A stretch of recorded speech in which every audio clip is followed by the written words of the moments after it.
Welcome to today's journey. Close your eyes and imagine the sky above ancient Greece. The air is clear, the mountains rise, and thunder echoes across the horizon. In that thunder lives a name that shaped stories, art, and human imagination for centuries. That name is Zeus, king of the Olympian gods, ruler of the skies, and keeper of justice. From the first poets to modern writers, Zeus has been painted in words and carved in stone. He appears in temples, in grand statues, in faded manuscripts, and in digital art today. His image is both timeless and ever-changing, carrying power but also mystery. Every era gave him new form, a mighty father, a wise ruler, or a symbol of natural forces. Tonight, we follow his footsteps, not in temples or thunderclouds, but in human creativity. We trace how artists, sculptors, and writers captured him in their work across the ages. This is not just history. It is a story of imagination, memory, and meaning. Zeus lives wherever humans seek to describe strength, order, and the unknown. So sit back, listen closely, and join me as we begin the tale of Zeus in art and literature. From antiquity to modern times, his story continues to echo, just like thunder in the sky. Let us begin with the first chapter in our journey, the origins of Zeus in ancient mythology. The scene is Greece, thousands of years ago, when stories were not written but carried in song. People gathered by firelight, under starlit skies, listening to tales of gods and heroes. Among them was the most powerful of all, Zeus, lord of the thunder and ruler of Olympus. He was not just a figure of worship, but a presence that shaped how people saw the world. The Greeks lived close to nature, and thunder was no ordinary sound. It was the voice of the sky, the warning of storms, the promise of rain for their fields. In this sound, they imagined Zeus, a force too great to be ignored, a guardian above. The poets told how he rose to power, son of Cronus and Rhea, hidden from his father's fear. Cronus had swallowed his children, fearing they might overthrow him. But Rhea saved Zeus, hiding him in a cave on the island of Crete. There, nurtured in secret, the infant grew, guarded by nymphs and protected by loyal spirits. As he matured, his destiny became clear, to bring order to a chaotic world. The myths tell us of his thunderbolt, forged by the Cyclopes, glowing with divine fire. It was not a weapon of cruelty, but a symbol of authority, justice, and command. With it, Zeus ended the age of chaos and began the reign of the Olympian gods. When he took his throne on Mount Olympus, the world below was forever changed. Mount Olympus, high and misty, became the seat of divine power in human imagination. The gods gathered there, each with their gifts, but Zeus held the crown. He was not only the strongest, but the one who decided balance, fate, and law. His power extended over the sky, but also over men and their destinies. Kings looked to him as the source of authority. Poets sang of his wisdom. Even common folk prayed for his favor, hoping for rain, justice, or protection. Yet Zeus was not flawless, and this made him human in the eyes of storytellers. He was mighty, but also passionate, with loves, angers, and decisions that shaped myths. This complexity gave him depth. More than a distant god, he was a character to be studied. Homer painted him as the ultimate judge, yet capable of mercy and of laughter. Hesiod described him as the one who divided order from chaos and brought structure. Through these voices, Zeus became a mirror of human society, powerful but imperfect. The eagle became his symbol, soaring high as a reminder of vision and strength. The oak tree was sacred to him, firm and ancient, rooted in the earth yet reaching skyward. And above all, the thunderbolt remained the sign of his will, flashing across the heavens. Each image carried meaning. Each story carried wisdom for those who listened. To the Greeks, Zeus was more than myth. He was the language of nature made divine. Every storm, every rumble of thunder was a reminder of his presence. Every oath sworn in his name carried weight, for justice was his domain. The myths wove him into the fabric of daily life, from festivals to politics. And so, the origins of Zeus are not only the tale of a god, but the tale of humanity. Humans needed order, and Zeus became the symbol of that eternal need. He was born from fear, rose through destiny, and reigned through imagination. As we move through the centuries, we will see how artists gave him form, how sculptors in marble, poets in verse, and painters on clay told his story. But here, in the beginning, Zeus is thunder in the sky and order in the human heart. He is the god who became a symbol, and the symbol that became eternal. This is where the story starts. At the heart of myth, with the birth of Zeus.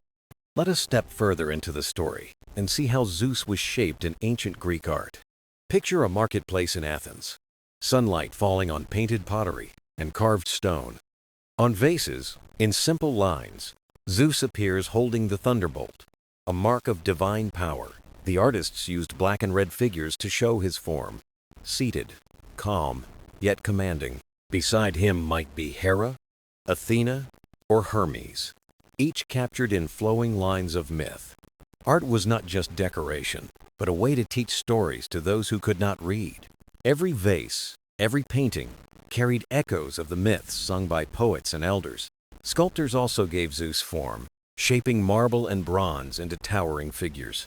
His beard was carved thick and flowing, his eyes stern yet noble, his stance unshaken. He was often shown seated, like a king holding a staff, an eagle resting at his side.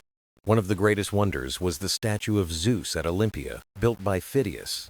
It was colossal, shining with gold and ivory, seated on a throne rich with carvings. Travelers came from distant lands to see it, calling it a vision of divine majesty. Though it is lost to time, ancient writers spoke of its power to inspire awe and silence. For the Greeks, to look upon such art was to feel close to the gods themselves. Temples were built in his honor, their columns rising like trees reaching for the sky. Within them stood statues of Zeus, guardians of faith and symbols of civic pride. The temple at Olympia was not only a place of worship, but the heart of the Olympic Games. Athletes competed under his gaze, offering victory to Zeus as a sacred gift. Art and ritual were woven together, each strengthening the meaning of the other. Even coins bore his image, a reminder that divine power touched daily life. Citizens carried these coins, seeing Zeus not as distant, but ever present in hand. The eagle soaring high appeared often on these coins, a messenger of the skies. Symbols mattered, for they spoke of strength, order, and the bond between people and gods. In relief carvings, Zeus might be shown battling giants, a symbol of order against chaos. Artists loved to capture him at the moment of decision, calm before the storm. Even when smaller in scale, the image of Zeus carried the weight of divine law. Children saw these images and learned the stories before they ever heard the poems. Art became a teacher, passing down faith and culture from one generation to the next. It reminded people that Zeus was both protector and judge, seen in stone and in paint. Unlike fleeting words, these images lasted, weathering centuries of sun and rain. Though many have been broken, fragments still tell us of the power he held. A hand holding a thunderbolt, a face carved in marble, an eagle spread in flight. Each fragment whispers the presence of Zeus across the ruins of time. These works were not meant only for beauty, but for connection with the divine. In them, Zeus was more than myth. He was real, present in city and sanctuary. The Greeks believed the gods watched them, and in art they watched back. Every festival, every prayer, was joined by the image of Zeus in painted form. His presence in art linked heaven and earth, making faith visible and lasting. Thus, in the age of ancient Greece, Zeus lived not only in story but in stone. He was thunder in the sky, but also the calm face carved by human hands. This union of myth and art ensured his power would never fade with passing years. And so, we step from words to images, seeing Zeus as the Greeks once saw him, a god of power, carved in marble, painted on clay, eternal in the heart of art. Let us now turn to literature, where Zeus was given voice, thought, and timeless presence. The poets of Greece did not just describe him, they wove him into the heart of human story.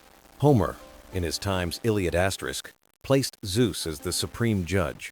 Watching over the Trojan War, he sat high on Olympus, weighing the fates of warriors on his golden scales of destiny. When he nodded his head, the heavens trembled, for his will was unshakable and final. Yet he was not distant. His decisions reflected both compassion and the weight of justice. In the Times Odyssey asterisk, Zeus appears as a force of order, guiding the journey of Odysseus home. He listened to pleas from gods and mortals, balancing their desires with divine judgment.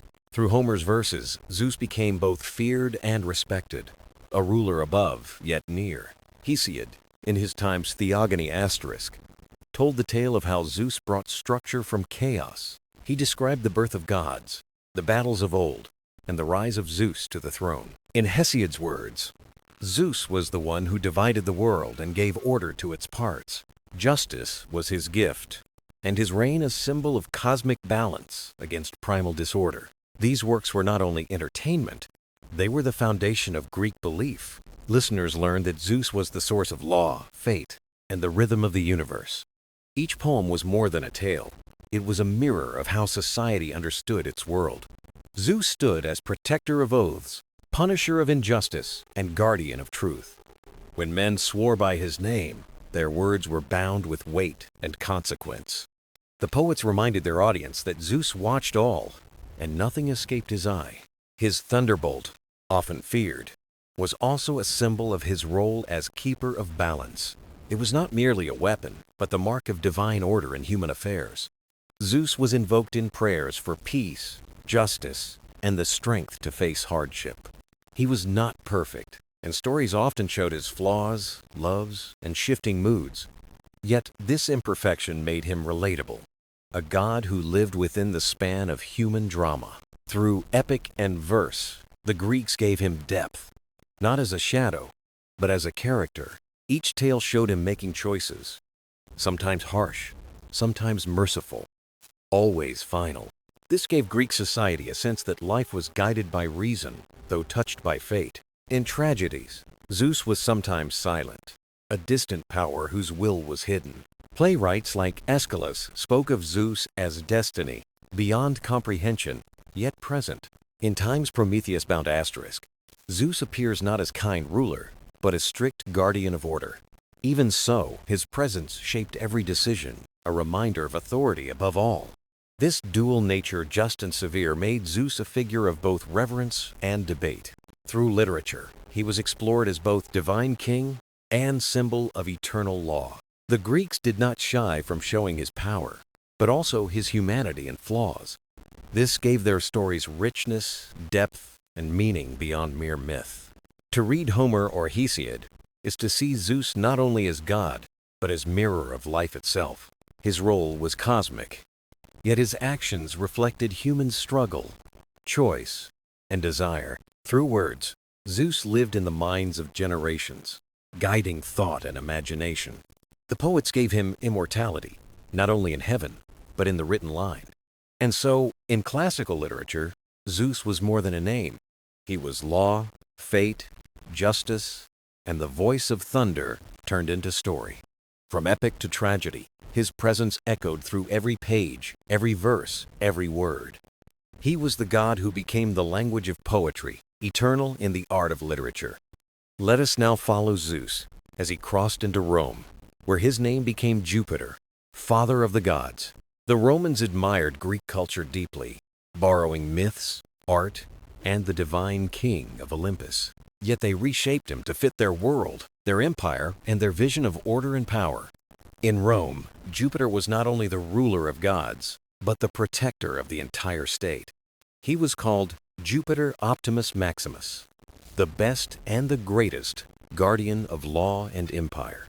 Atop the Capitoline Hill, a grand temple rose in his honor, shining as Rome's sacred heart. There he was worshipped with sacrifices, festivals, and solemn vows by emperors and citizens. The Roman Senate met under his gaze, invoking Jupiter's name in matters of law and fate. Victorious generals paraded to his temple, offering spoils of war and prayers of gratitude. Through this, Jupiter became more than myth. He was woven into the fabric of Rome itself. Artists gave him a stern, majestic look, carved in marble with laurel crowns of victory. On coins, His image reminded citizens that Rome's strength came from divine favor. The eagle, already his symbol in Greece, became the standard of Roman legions. Carried into battle, it declared Jupiter's presence among the soldiers of the empire. Thus, every Roman victory was tied to Jupiter, and every defeat questioned his will. Roman poets such as Virgil also carried his image into epic verse. In the Times Aeneid asterisk, Jupiter is the divine guide who assures Rome's destiny will rise eternal. He promises that the Trojans will find their home, and from them an empire will be born. Here, Jupiter is not only king of gods, but the voice of fate itself, unchanging and sure. Ovid, in his Times Metamorphoses asterisk, also wove Jupiter into tales of transformation and wonder. In his verses, Jupiter moves between heavens and earth, shaping destinies with divine hand. Through these works, the Roman people felt both awe and intimacy with their chief god. Philosophers later interpreted Jupiter as more than a figure, but as reason and cosmic law. They saw him as the order of nature itself, dressed in the language of myth and ritual. For common people, however, Jupiter was the god of the sky, thunder, and protection. His festivals filled the calendar, bringing music, games, and prayers to the city. The Ludi Romani, the great Roman games, were dedicated in his honor each year. Gladiators, races, and plays were offered as part of devotion to Jupiter's greatness.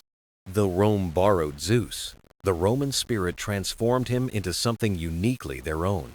Greek Zeus was a storyteller's god, but Jupiter became a statesman's god, a god of empire. He symbolized unity, loyalty, and the eternal strength of Rome's institutions. When emperors rose to power, they often linked themselves to Jupiter's authority. The idea of divine right, carried later into Europe, had roots in Jupiter's Roman legacy. Even after the empire began to fade, Jupiter's memory lingered in art and thought. Temples fell, statues crumbled, but the idea of Jupiter as supreme divine order survived. He became a bridge between ancient myth and later visions of law and justice. In both marble and verse, Jupiter held his place as king, a reflection of Roman ideals. Thus, Zeus transformed yet endured, wearing Roman robes, bearing a Roman crown. He was no longer just the thunderer of Greece, but the eternal father of Rome's destiny. And in that role, he carried his power forward, shaping both empire and imagination. From Olympus to the Capitoline Hill, the king of gods remained eternal in human story. When Rome's empire fell, a new world began to rise across Europe, shaped by faith and change. Zeus, or Jupiter, no longer stood as a god to be worshipped, but as a memory in old texts. Christianity brought a new vision, and the Olympian gods faded into silence and shadows. Yet, the figure of Zeus did not vanish. He lived on in manuscripts and whispered traditions. Monks copying ancient works preserved Homer, Virgil, and Ovid, keeping Zeus alive in words. In quiet monasteries, his name was inked beside sacred scripture, part of human history. Though the church warned against pagan gods, scholars treated them as cultural heritage. To understand Rome, one had to know Jupiter, the father of gods, the voice of empire. Thus, Zeus survived, not as divine power, but as literature studied and retold. Medieval art shows him rarely, often in manuscripts filled with allegory and symbols. He was sometimes painted not as a god, but as a lesson in vanity or false belief. The church reimagined Zeus as a reminder that human pride could never rival divine truth. In this way, he shifted from worship to warning, from altar to metaphor. Yet the stories of Zeus still stirred imagination, even under Christian dominance. Writers used him in allegories, comparing his thunder to the authority of kings. Philosophers debated the ancient gods, calling them symbols of natural forces or virtues. Zeus became a way to talk about order, justice, or fate without open heresy. Some even saw in him a shadow of the Christian God, ruler of heaven and earth. The eagle of Zeus, once Roman, now appeared in medieval heraldry and royal banners. It carried the memory of power, now tied to kings and empires of Christendom. Zeus thus lived in symbols more than statues, in ideas more than prayers.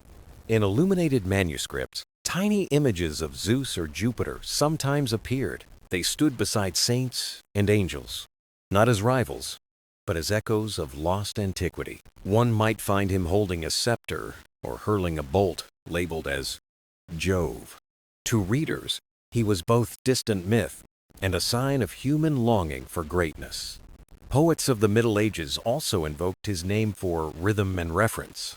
Chaucer and Dante, centuries later, would place Zeus among the figures of old lore.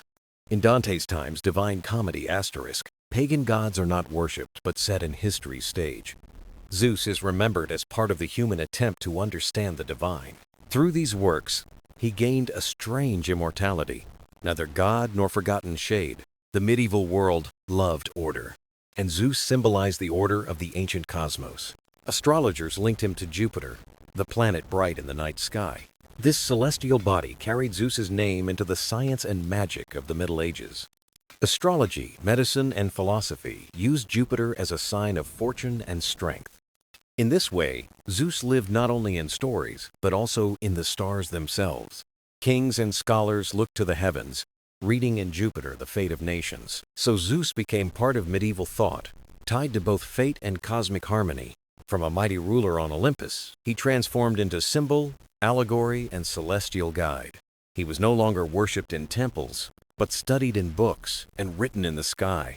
The Middle Ages gave him new form, softer yet enduring, like a ghost in history's halls. And though veiled in Christian light, Zeus never truly disappeared from the human mind. He awaited rediscovery, waiting for the Renaissance to awaken him once more. The Renaissance came like dawn, bringing light back to old words, statues, and forgotten gods. Zeus, long hidden in shadows, stepped again into the center of human imagination. Artists, poets, and thinkers rediscovered Greece and Rome, treating them as treasures reborn. In Florence, Rome, and Venice, scholars studied ancient texts with passion and devotion. They saw in Zeus not a rival to faith, but a mirror of human creativity. He became a subject of beauty, strength, and wisdom, a symbol of classical greatness. Painters placed him among the clouds, enthroned with thunderbolts in hand. Sculptors carved his powerful body in marble, echoing the style of Phidias. One could walk through Renaissance halls and see Zeus gazing like a timeless ruler. He stood in frescoes, alongside Apollo, Venus, and other gods, symbols of human ideals. The Renaissance loved balance, proportion, and harmony, and Zeus embodied them all. Poets, too, filled their verses with Jupiter, father of gods, keeper of destiny. Shakespeare called upon Jove, making him a voice of justice in dramatic lines. In sonnets, Jupiter's thunder was compared to divine authority and human passion. Writers of the age saw in Zeus a way to join myth with philosophy. He was reason, order, and power, yet also a figure of awe and poetry. Humanists linked Zeus to natural law, describing him as ruler of cosmos and mind. The printing press carried his name across Europe, in books filled with ancient tales. Readers devoured Ovid, Homer, and Virgil, meeting Zeus as if for the first time. In academies, scholars debated whether Zeus was symbol or spirit of nature itself. Painters, such as Raphael and Titian, gave him noble form on canvas. In Raphael's works, Zeus is grand yet serene, kingly but part of cosmic design.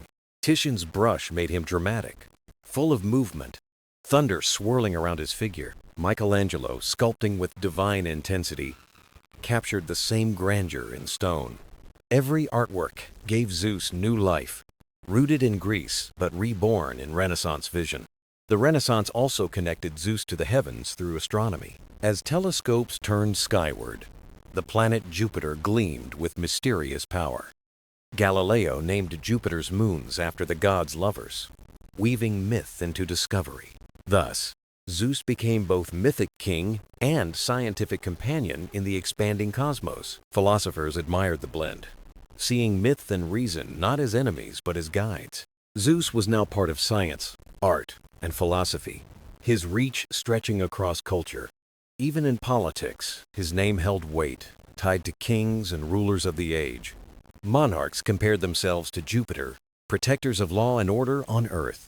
Court painters used the imagery of Zeus to glorify royal power and divine right. Thus, Zeus moved from temple to palace, his aura serving both art and state. In this period, Zeus was neither feared nor dismissed, but celebrated as human heritage. He stood as proof that imagination could live for centuries, adapting to each era. The Renaissance crowned him in marble, ink, and paint, making him eternal once more. Zeus was no longer only the god of Olympus, but a symbol of human genius. From dusty manuscripts, he rose again, clothed in color, light, and immortal form. This was his rebirth, a new Olympus, crafted by the hands of humankind. And from this Renaissance stage, Zeus would step forward into new worlds ahead. The 17th and 18th centuries opened a new chapter for Zeus, shaped by reason and discovery. The Age of Enlightenment prized science, philosophy, and human thought above divine mystery. Yet even in this age of reason, Zeus, or Jupiter, still held a powerful place in art. Writers and painters did not worship him, but they used him as symbol and metaphor. He stood for authority, law, and cosmic order, just as philosophers explored natural rights. In literature, Zeus became a character not of faith, but of allegory and satire. Poets invoked his thunder to compare kings and rulers with divine authority. Others used him, ironically, showing that even the mightiest god could be questioned. The Enlightenment valued debate, and Zeus became a stage on which ideas could play. Artists painted him in dramatic scenes, alive with lightning, clouds, and noble presence. But often these works were about power itself, not about Zeus as religion. He embodied kingship, monarchy, and the strength of human rule over nations. French painters depicted Jupiter as a celestial emperor, reflecting the grandeur of Louis XIV. At Versailles, mythology was not just decoration, but political symbolism. Zeus's image was carefully placed to mirror the Sun King's aura of divine power. In poetry, too, Jupiter appeared as a figure of cosmic balance and justice. John Milton, in Time's Paradise Lost asterisk, referenced pagan gods, including Jove, to mark contrasts. He showed them as fallen powers, shadows, compared to the Christian God's light. Yet in doing so, he kept their names alive in the minds of readers. Enlightenment philosophers also reinterpreted Zeus through the lens of reason. They spoke of him as nature, order, or the laws of the universe itself. Voltaire, skeptical yet witty, often used Jupiter in satire to question divine authority. To mock tyranny, he compared earthly rulers with the thunderous arrogance of Jove.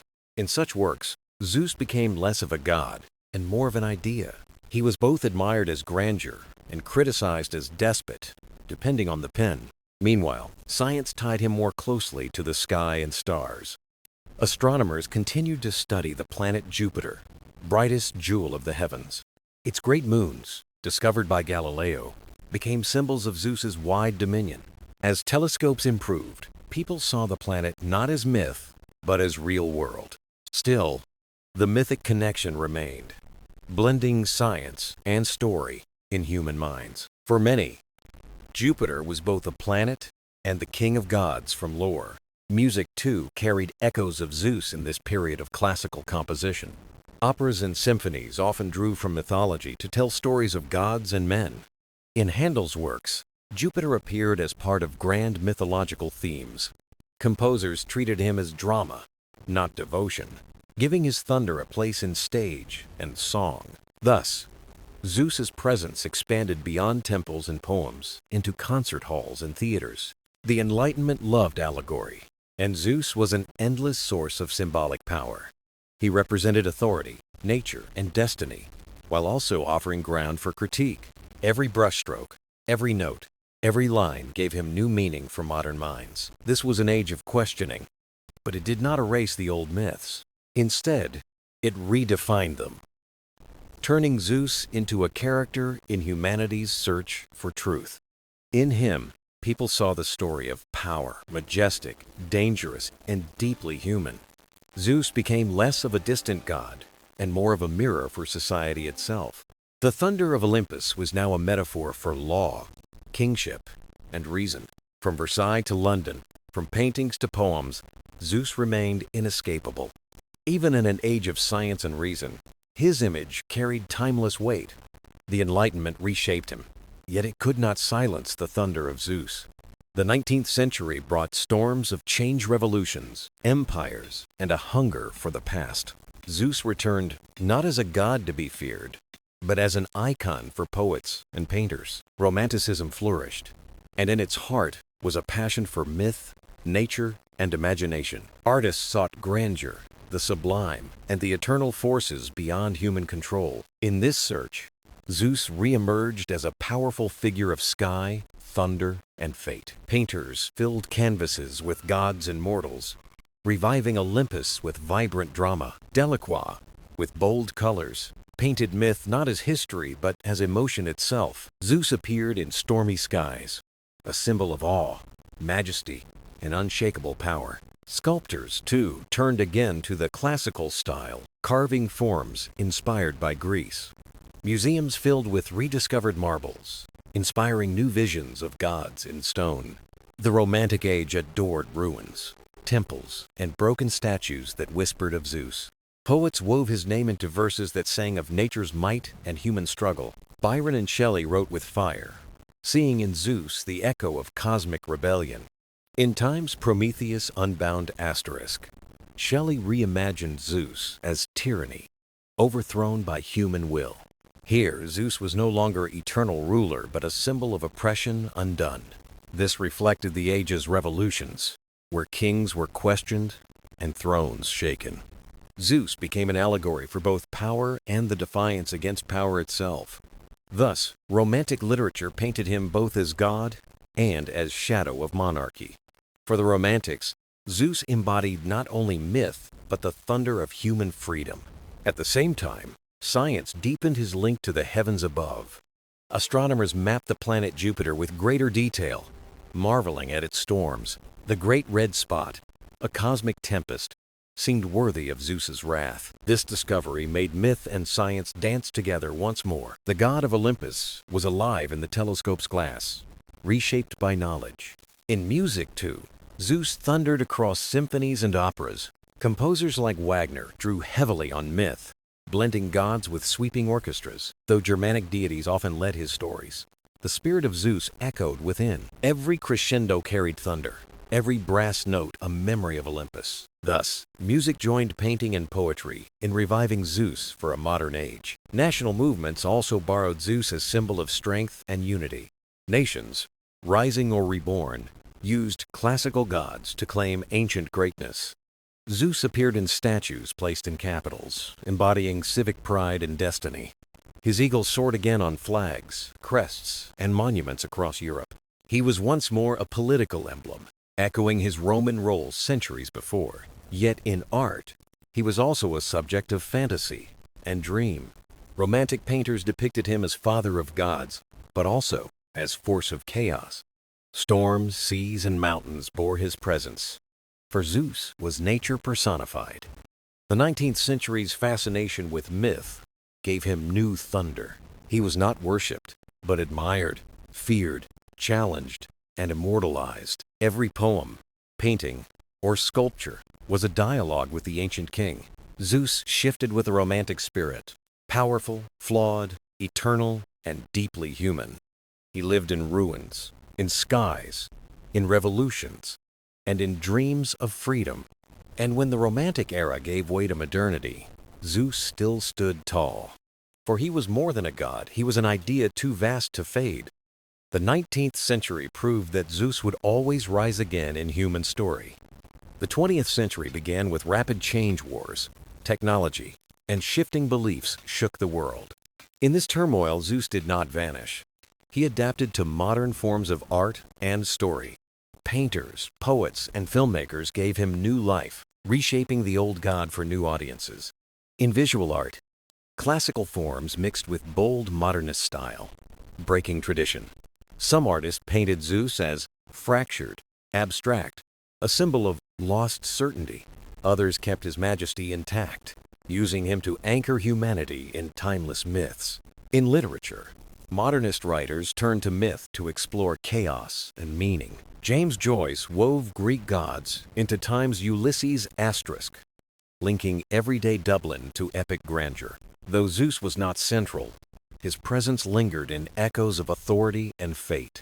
T.S. Eliot, too, drew on myth in Time's The Wasteland asterisk, invoking fragments of old gods. These allusions gave Zeus a spectral presence in modern poetry, haunting the ruins.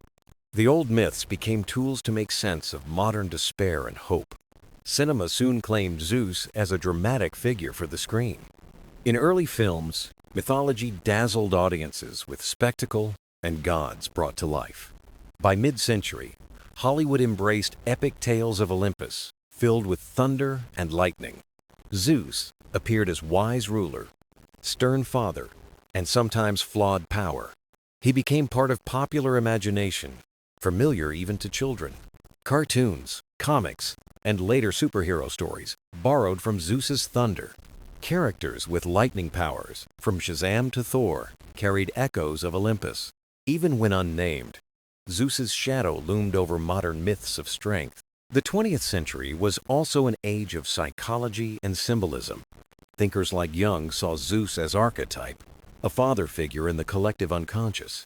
He represented law, authority, and the order that governs human life. In this way, Zeus became more than myth. He was a lens on the human mind. Philosophers and scholars read him not as God, but as symbol of power. The century's wars and dictators made such symbols urgent and meaningful. Zeus could be seen as the ruler who commands, but also as tyranny unchecked. Artists reflected this double image, both admiring and questioning his thunder. Sculpture, too, kept Zeus alive in civic monuments and public art. Cities built fountains, statues, and reliefs that echoed classical grandeur. He was less worshipped, more cultural heritage, yet still awe-inspiring. Meanwhile, science deepened his connection to the sky with space exploration. The planet, Jupiter, Zeus's Roman name, became central to astronomy. Probes flew to study its storms, moons, and mysterious energy. Photos revealed lightning on Jupiter, like cosmic proof of Zeus's thunderbolt. The link between God and planet gave mythology new relevance in modern times. Music also revived him in both classical and popular traditions. Stravinsky and other composers wove myth into modern orchestras. Later, rock bands and pop culture borrowed Zeus as symbol of rebellion and power. Album covers, lyrics, and stage shows thundered with Olympian imagery. In all these forms, Zeus became both eternal and endlessly reimagined. The century made him democratic, shared across books, films, comics, and music. He was not distant, but woven into daily life and imagination. Zeus, the old king of Olympus, became a citizen of modern culture. He lived in movie theaters, libraries, classrooms, and even comic shops. Children grew up knowing his name, even if they never read Homer. Every medium gave him a new voice, a new lightning strike. From high art to pop art, from philosophy to film, he endured. The 20th century showed that Zeus could never be confined to temples. He was immortal not only in myth, but in human creativity itself. The thunder of Zeus rolled on, reshaped, but never silenced. The 21st century has brought Zeus into a digital age of boundless imagination. He is no longer only in books and paintings, but alive in games, films, and online worlds. Technology reshaped the way myths are told, and Zeus adapted with timeless thunder. Hollywood's blockbusters gave him new faces, from wise ruler to flawed father of gods. Audiences saw him in epic tales, where lightning cracked across dazzling skies. He appeared in Time's Clash of the Titans asterisk, Percy Jackson asterisk, and countless reimaginings of Olympus. In these stories, Zeus became less distant and more human in his flaws and choices. Viewers were drawn to a god both mighty and vulnerable, fierce yet relatable. Television, too, embraced mythology with Zeus as anchor of drama and spectacle. Animated series reimagined him with humor, charm, or stern dignity. In comic books, Zeus returned as hero, mentor, or even antagonist. DC and Marvel universes folded him into new mythologies of superheroes. His lightning inspired not only characters but also entire worlds of fantasy. Video games brought Zeus to life in ways unimaginable to past centuries. Players faced him as ally, enemy, or guiding force in vast mythic landscapes. In time's God of War asterisk, Zeus became central to a dramatic saga of power and family. Other games celebrated him as guardian of quests, rewarding those who seek Olympus. Through interactivity, people did not just watch Zeus, they engaged with him directly. This made mythology personal, immersive, and alive in a modern sense. Art of today continues to borrow Zeus's thunder in bold, digital forms. Artists create lightning-filled portraits shared instantly across the internet. Instagram, TikTok, and online galleries spread visions of Zeus to global audiences. No longer bound to temples, his image circulates faster than storm winds. He has become a universal symbol of strength, power, and raw creativity. Even brands and advertisements borrow Zeus, turning lightning into logos of energy. His thunder sells technology, cars, and even sports teams hungry for power. In this way, Zeus is as present in commerce as in culture. Writers, too, use him to explore themes of family, destiny, and rebellion. Modern novels place him in new worlds, sometimes cosmic, sometimes urban. He may walk among humans, or rule in distant galaxies of science fiction. The old myths are retold, adapted for young readers and adult fantasies alike. Zeus remains versatile, always shifting to match the concerns of the age. In philosophy and psychology, his archetype still commands interest. Zeus symbolizes order, authority, and the eternal father figure of the psyche. Therapists and scholars read him as part of humanity's shared symbolic heritage. He is both a god and a metaphor for power in society and self. In science, Jupiter continues to deepen his mythic resonance. Probes like Juno reveal storms and lightning flashing on the great planet. The photographs look like paintings of Olympus brought into real space. It feels as if Zeus himself watches over with a cosmic eye. Thus, myth and science merge, giving new thunder to old stories. Zeus is no longer confined to Greece. He belongs to a global imagination. He speaks through many languages, many mediums, many screens. His thunder echoes in classrooms, theaters, arenas, and digital landscapes alike. In memes and online jokes, Zeus even becomes playful, humorous, and light. He is as serious as an epic poem and as casual as a viral post. This duality shows why he endures. Zeus is endlessly adaptable. From tablets of stone to tablets of glass, he survives every medium. The 21st century has made Zeus immortal in ways even myth never imagined. Not only as God, but as story, symbol, and living presence of culture. Zeus's thunder still rolls, now across wires, screens, and virtual skies. And as long as humanity tells stories, his voice will never fade.